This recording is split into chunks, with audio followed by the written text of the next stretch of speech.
EDC Las Vegas is a massive festival, and if you're a first-timer or a returning headliner, these 10 safety tips will help you feel prepared and safe. Number 1. Have a plan if you or someone in your group gets separated. In 2014, me and 2 other friends were refilling our water, and when we were walking away together, there was a large crowd that began moving through the area, and within seconds, I completely lost them. I stopped in my tracks, hoping I would be able to find them, but there were too many people. I went to higher ground in hopes that I might be able to find them in the crowd, but I had no luck.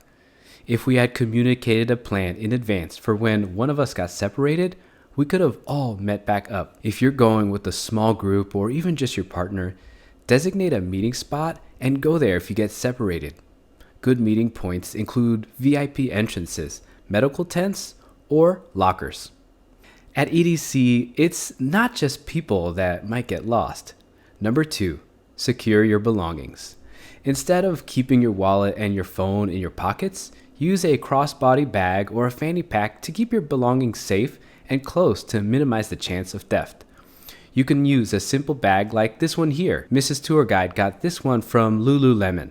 This one you can get off of Amazon, and I'll leave the link in the description below. Each year, you'll see numerous threads on Reddit talking about theft rings and their complex methods.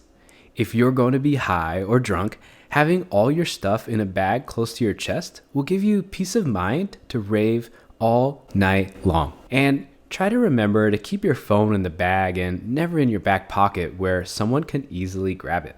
Number 3, know your exits. In case of an emergency, it helps to know where your closest exits are. Stages have been closed down or evacuated over the years for different reasons, and the biggest scare was in 2012 when the wind shut down the entire festival, and the main stage started swaying in the wind. In 2016, one of the stage elements at BasePod caught fire, and the stage was evacuated. BasePod was so lit, it caught fire, and once again, water saves the day. Number 4, free water refill stations. There are free water refill stations throughout the festival, and staying hydrated throughout the festival is key to raving and dancing all night long. And after years of going to this festival, I can say the water is decent. Remember to bring a hydration pack or your favorite water bottle to refill throughout the festival. I found this hydration pack on Amazon with good reviews from festival fans. I'll leave the link in the description below, and if you would be kind enough to use my links, I do benefit monetarily, and I thank you for the support. If you're feeling dehydrated and you can see these purple guardian angels, look no further, they're happy to help. Number 5, ground control. According to Insomniac's website, ground control is a team dedicated to keeping people safe, being a friend to those in need, and reminding our community that it's okay to ask for help.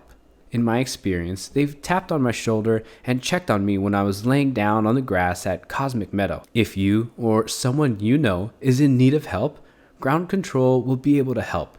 So keep your eyes peeled for their purple shirts, purple fanny packs, and their purple lightsabers. Ground control isn't the only group dedicated to providing care and safety. Number 6, medical staff. I feel safe at EDC because their medical teams are super nice and they really take care of you for free and with no questions asked. In 2015, when the festival was still held in June and the temperatures reached a high of 112 degrees, Mrs. Tour Guide was taken to a medical tent on a cart due to heat and dehydration. They took really good care of her. They gave her IV fluids, and they let her get some rest before we made our way back to the festival. You can visit the first aid tents or flag down any of the Insomniac health and safety team officers roaming the grounds. At the first aid tents, you can find earplugs, emergency blankets, and some over-the-counter medicines. The medical staff is there to serve you, but if they're not nearby, you may need to seek out help by asking security staff or going to the closest first aid tent. In the meantime, it helps to be prepared. Number 7, NALOXONE training. On October 25th, Pasquale Rotella announced Insomniac's partnership with End Overdose. According to the End Overdose website, the Los Angeles-based company is working to end drug-related overdose deaths through education, medical intervention, and public awareness. You can get naloxone training, and if you live in California, they will deliver Narcan to you for free. You just pay shipping costs. And if you live outside of California, they will send you intramuscular naloxone. They also have fentanyl test strips available for purchase. With this training, you'll feel educated and ready to prevent an overdose-related death. Please join me in a moment of silence for all those who have lost their lives by overdose. Number 8. Stay out of the crowds. All the primary stages are big enough to see and enjoy from the sides or the back. When you're hanging out in these less crowded areas, you might feel safer because there's more space. And you have easy access to exits in case of emergency. Also, you're less likely to be pickpocketed when there's more space around you. Don't feel pressured to go into the crowd. Enjoy the festival however you want. Just remember, it's a marathon, not a sprint.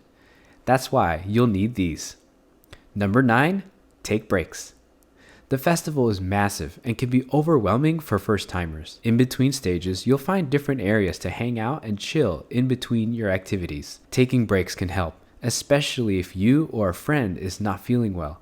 Don't push yourself. Your safety is so important. If you don't want to leave the action to take a break, try to find a spot where you can sit and chill while you still have a view of the stage. I like to go to the speaker towers because they're typically surrounded by railings where you can sit down and avoid getting stepped on. If you're lucky, you might be on the side of a railing where you can even sit down. But there is no cooler or safer place to sit than this next place.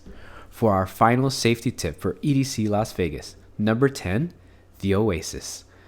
The Oasis is Ground Control's dedicated safe space at the festival, and it's a quiet place to sit down and relax. If you or a friend is having a bad time, take them here. According to one user on Reddit, their friend had a bad trip and it saved them and their group. Another user detailed their experience bringing their friend to the Oasis with the help of a ground control team member who led the way to safety. Upon arrival to the Oasis, the friend was now in the good hands of the ground control team. The friend later enjoyed the rest of the festival in much better condition. In conclusion, at a festival this big, safety should be one of your top priorities. It doesn't hurt to plan in advance and be prepared. Choose from one of these safety tips or come up with your own. Whatever you do, prepare and be safe. If you found this video insightful, please subscribe to my channel. I have more EDC Las Vegas content on the way. My name is Joe and I'm your Rave tour guide. Bye for now.